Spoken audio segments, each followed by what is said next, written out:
Lagos Talks 91.3. News.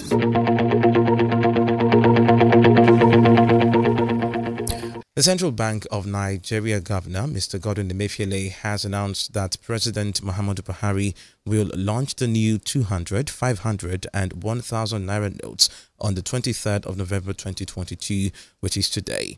The Apex Bank governor, who made this known yesterday while briefing journalists at the end of the Monetary Policy Committee meeting in Abuja, said the bank decided not to wait until the earlier scheduled date of December 15th, 2022, so as to gradually start phasing out the existing Naira notes. Indeed, we are no longer waiting till December 15th to unveil and begin to release the new notes. By the special grace of God, tomorrow, which is the 23rd of November, 2022, the President has graciously accepted to unveil the new currencies, and the new currencies will be unveiled tomorrow at the Federal Executive Chambers by 10 a.m. tomorrow morning. So you are invited. Our correspondent Raliat Adenekhan reports that Mr. Emefiele also insisted that there is no going back on the January 31st, 2023 deadline of ensuring all existing 200, 500 and 1,000 Naira notes would cease to be regarded as legal tender. No, we will not shift any deadline. What we have done is not against the law. It is in tandem with the law. We announced this program on October the 26th, 2022, and we said that upon release of the new currency, that the legal tender status will run concurrently with the old currency till 31st January 2023. That is almost 100 days. 100 days is enough for any person in any part of Nigeria to deposit his money in the bank and get ready to withdraw cash when the new notes are released.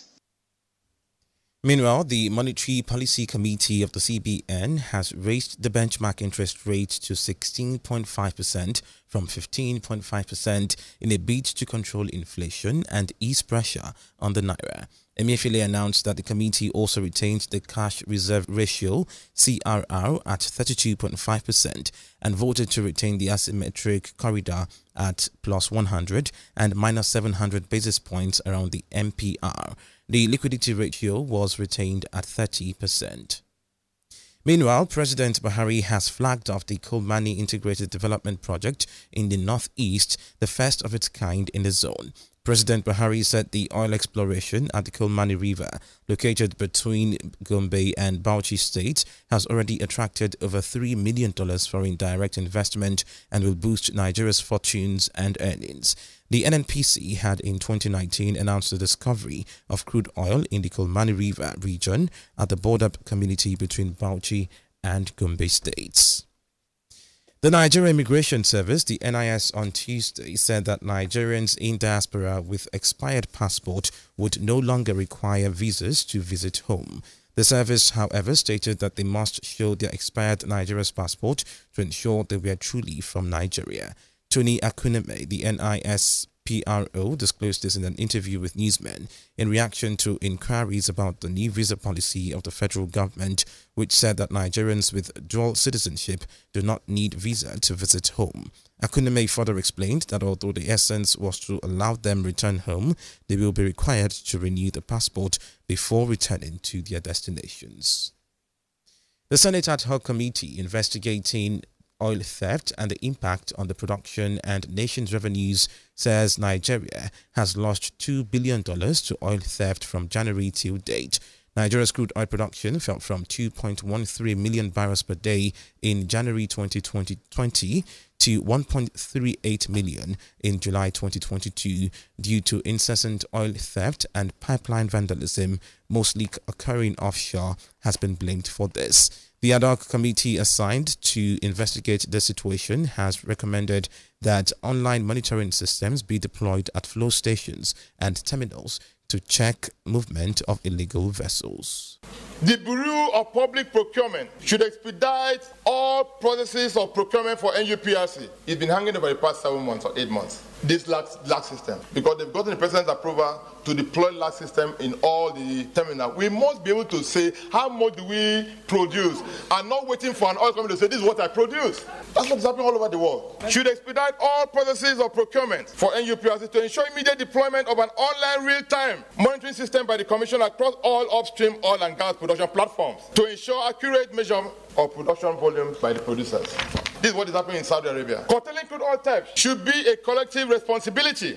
Thereby, well-meaning members of the public must be encouraged to report illegal activities and transactions in stolen crude oil that may come to their knowledge from any part.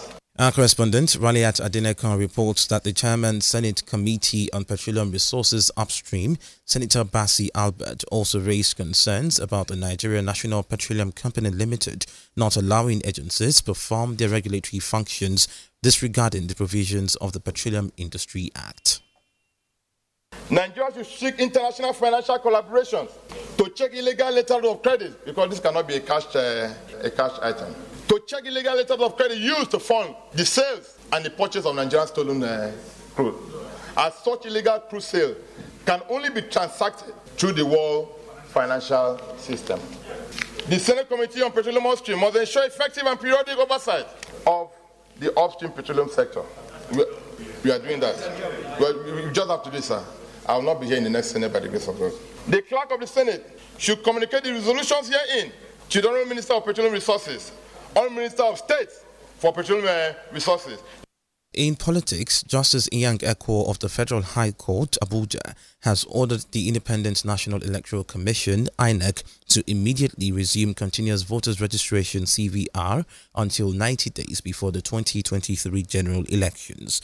Delivering judgment, Justice Ekwo also directed INEC to ensure that eligible Nigerians are not deprived the opportunity to have the voters' cards for the forthcoming poll. He held that it was the constitutional responsibility of the electoral umpire to make adequate provision for the exercise in accordance with the Nigerian laws. One, Anajat Salmat, and 3 others had sued INEC, arguing that the electoral body cannot stop the voter registration contrary to the stipulated provisions of the Constitution. Governor Dave Umahi of Ebonyi State says the presidential candidate of the All Progressives Congress, the APC, Bola Tinubu, does not need the logistics support of Governor Nyesom Wike of Rivers State, but rather needs the votes of the people of the oil-rich state. Umahi, an APC governor and one of the coordinators of Tinubu's campaign in the southeast, made this known on Tuesday when he commissioned the Akpabu Itu Umudioga Road in the Emoha local government area of Rivers State at the invitation of Wike. Wike, a PDP governor, not on good terms with his party's presidential candidate, Atiku Abubakar, had promised logistics support for the campaigns of the presidential candidate of the Labour Party, Peter Obi, and his new Nigeria People's Party counterpart, Rabiu Kwakwanso, who recently commissioned projects in Rivers State. The presidential candidate of the People's Democratic Party, the PDP, Atiku Abubakar, on Tuesday met with the leadership of the Christian Association of Nigeria, CAN, in Abuja.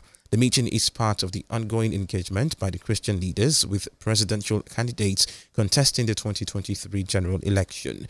Revealing the outcome of the meeting on his verified Facebook page, the former vice president described the party as rewarding for both parties. The leader of the indigenous people of Biafra, IPOB, Nnamdi Kanu, has demanded 20 billion naira as compensation from the Attorney General of the Federation and Minister of Justice, Abubakar Malami.